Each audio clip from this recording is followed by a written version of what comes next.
6:52 दिल्ली के लाल किला जो भारत की शान है, वहां पर देखा जाता है कि एक Hyundai i20 पर धमाका होता है, मासूम लोग उसमें मारे जाते हैं। ये किसी एक जगह पर नहीं बल्कि भारत की आत्मा पर हमला था। सरकार ने अनाउंस कर दिया है कि ये एक आतंकी हमला है। अब मैं आपका उस पे टेक जानना चाहता हूँ इस पूरी स्टोरी में। सामने तो सबको पता है ये डेटा बोल रहा है, पीछे क्या था प्लीज बताएं। नहीं, ये चीज़ जो है, ये बड़ी एक्सपेक्टेड इसलिए भी थी क्योंकि जब से ऑपरेशन सिंदूर हुआ था और जैश-ए-मोहम्मद के ऊपर एक टारगेट हुआ था, तो जैश-ए-मोहम्मद का रिवाइवल उसके बाद होना था। और रिवाइवल जिस तरीके से हो रहा है, ये उसी का एक अनफोल्डिंग पैटर्न है। और अब ये लोग अब कश्मीर स्पेसिफिक टेररिज्म छोड़ के जो है पैन इंडिया लेवल पर वापस आना चाह रहे हैं, जो ये पहले भी कर चुके हैं और अब ये दोबारा उसका एक रिवाइवल है। तो ये चीज़ यहाँ पर जो अभी देखने को मिली, ये कोई इंटेलिजेंस एजेंसीज़ के लिए या सिक्योरिटी ट्रूप्स के लिए हमारे कोई नया पैटर्न नहीं है। ये जो एक डोमेस्टिक लेवल पर रेडिकलाइजेशन करना है, ये लंबे समय से चल ही रहा था। तो ये चीज़ अब इसी फॉर्मेट में आगे, अब चाहे वो आप 6 दिसंबर से उसको लिंक करो या कल को आने के लिए 26 जनवरी से लिंक करो, वो एक अलग डायमेंशन होता है। वो क्या मंशा थी वो कोई नहीं समझा सकता। बट फैक्ट ये है कि ये रिवाइवल बहुत प्रिडिक्टेबल था।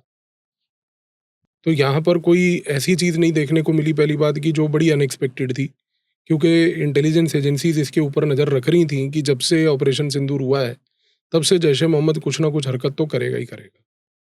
तो ये जो पूरा सीज़र हुआ, पकड़े गए लोग, ऑब्वियस सी बात है कि जो एक लार्जर लेवल पर चीज़ें अनफोल्ड हो सकती थी, उनको होने के लिए ये एक प्रिवेंटिव स्टेप था यहाँ पर जो रोका गया।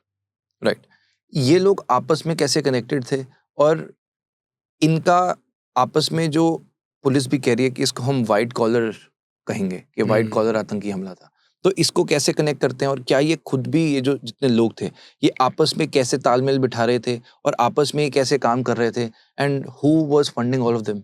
देखो, फंडिंग इनकी हमेशा से डोमेस्टिक प्लस क्रिप्टो करेंसी दोनों से आ रही है। 2016-17 से ये नया पैटर्न बन चुका है।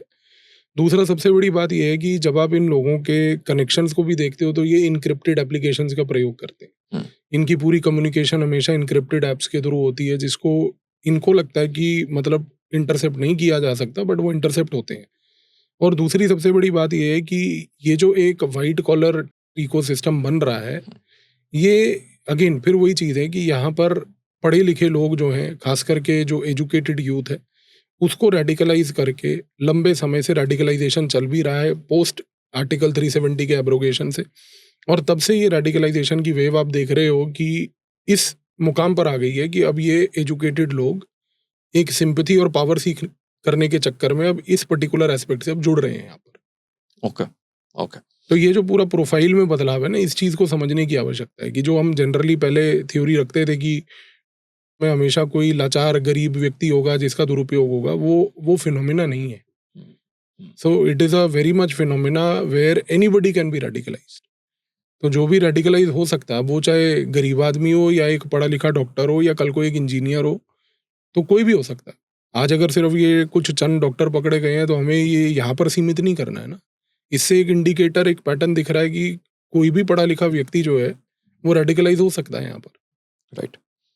आपस में इन लोगों का काम क्या होगा? जितने ये 3 लोग थे, 3 या 4 जितनी इनकी गैंग थी, आपस में कोऑर्डिनेशन कैसे कर रहे थे? क्योंकि बीच में ये भी रिपोर्ट्स आई कि ये टर्की भी जा रहे थे और टर्की में जाकर भी ये आपस में मिल रहे थे। तो ये आपस में कोऑर्डिनेट क्या कर रहे थे? और अगर आप एग्ज़ैक्टली बता पाएँ कि ये जो डॉक्टर इमाम है, डॉक्टर मुज़ामिल है, ये किस तरह से इनके रोल्स कैसे डिवाइडेड थे और कैसे नहीं, इनका देखो, सबसे बड़ी बात ये है कि इनको बनाने थे इंडिजिनस तरीके से वेपन्स, जिसके लिए अमोनियम नाइट्रेट जो फर्टिलाइजर्स में भी प्रयोग होता है, वो एक बेसिक इंग्रेडिएंट है। इनको डोमेस्टिक इंग्रेडिएंट्स का प्रयोग करके डोमेस्टिक लेवल पर जो वेपनाइजेशन करनी थी, ये उस काम में लगे हुए थे। इनको ट्रेनिंग ऑब्वियसली इनके हैंडलर्स से बाहर मिल रही थी। हैंडलर्स अब ज़रूरी नहीं है कि वो सिर्फ आज की डेट में फॉर दैट मैटर पाकिस्तान में बैठा हो, वो टर्की में भी हो सकता है, वो आज इंडोनेशिया में भी हो सकता है, वो दुबई में भी हो सकता है। तो इनके हैंडलर्स अलग-अलग जगहों पे होते हैं। इनको बुला के छोटे-छोटे ट्रेनिंग मॉड्यूल्स के तहत इनको चीज़ें सिखाई जाती हैं। वहाँ से इनको फिर वापस भेज दिया जाता है और फिर ये डोमेस्टिक लेवल पर यहाँ रह के लोकल इंग्रीडिएंट्स का प्रयोग करके, कोऑर्डिनेट करके ये काम करते हैं।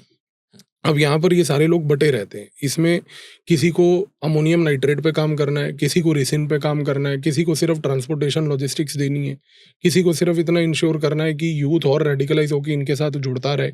तो सबके काम यहाँ पर बटे हुए होते हैं। तो कोई आदमी मल्टीपल काम नहीं करता है। तो they are all very clearly divided. Division of labour इनमें बिल्कुल क्लियर होती है। इन तीनों में कैसे डिवाइडेड था? यही डिवाइडेड था कि यहाँ पर जो वो लेडी डॉक्टर लखनऊ वाली है, she had to provide the logistics. इमाम जो पकड़ा गया उसका काम था रेडिकलाइजेशन करना। हॉस्पिटल का डॉक्टर का काम था कि वो एक फ्रंट कवर लेकर बैकएंड पे अमोनियम नाइट्रेट पे काम करे। तो इस तरीके से इन्होंने अपना पूरा डिवीजन कर रखा था यहाँ पर। राइट। ये लोग आपस में क्या किसी कॉमन ग्रुप से कनेक्ट होते हैं? क्या इसमें अंसर गजवातुल हिंद का भी कुछ रोल है? और आगे चलकर जाकिर मूसा का इसमें क्या? नहीं, इसमें बेसिकली ये है कि जो अंसार गजवातुल हिंद है वो एक अलकायदा का ऑफशूट है। वो अलकायदा का ऑफशूट आज की डेट में रेडिकलाइजेशन का काम संभाल रहा है जैश ए मोहम्मद के बिहाफ पे। और जाकिर मूसा जो था वो हिजबुल मुजाहिदीन से जुड़ा हुआ, वो बेसिकली अंसार गजवतुल हिंद में गया था। तो ही वॉज अ लोन्ड कैंडिडेट। तो वो लोन की तरफ से वहाँ पर गया था और उसने वो कंसेप्चुअलाइजेशन किया। क्योंकि आप चीज़ को देखो कि आज जो रेडिकलाइजेशन का काम है वो पाकिस्तान के जो तंजीम है वो नहीं संभाल पाते। रेडिकलाइजेशन के काम के लिए इनको ट्रांसनेशनल जिहादी ग्रुप्स ही चाहिए। और ट्रांसनेशनल जिहादी ग्रुप्स जो हैं, फॉर एग्जांपल जैसे कि अंसार गजवतुल हिंद हो गया, जिसका उद्देश्य है गजवा हिंद, तो वो अलकायदा से जुड़कर इंडिया स्पेसिफिक टेरिटरी पे फोकस कर रहा है। तो यहाँ पर ये इनके कनेक्शंस इस प्रकार से अनफोल्ड होते हुए आ रहे हैं। राइट। तो यानी जो ट्रेनिंग मॉड्यूल आप कह रहे हैं जो होगा वो एक इन कॉमन ग्रुप से हो रहा है और यहीं से वो चीज़ आगे फैल। नहीं, देखो, ट्रेनिंग इनकी आईएसआई से हो रही है। ओके। आईएसआई ने अपनी आगे डेलीगेट कर रखी है रिस्पॉन्सिबिलिटी अलग अलग ग्रुप्स को। ओके। तो जैश ए मोहम्मद यहाँ पर इन लोगों को सपोर्ट देगा, चाहे वो क्रिप्टो करेंसी का हो या हवाला का हो।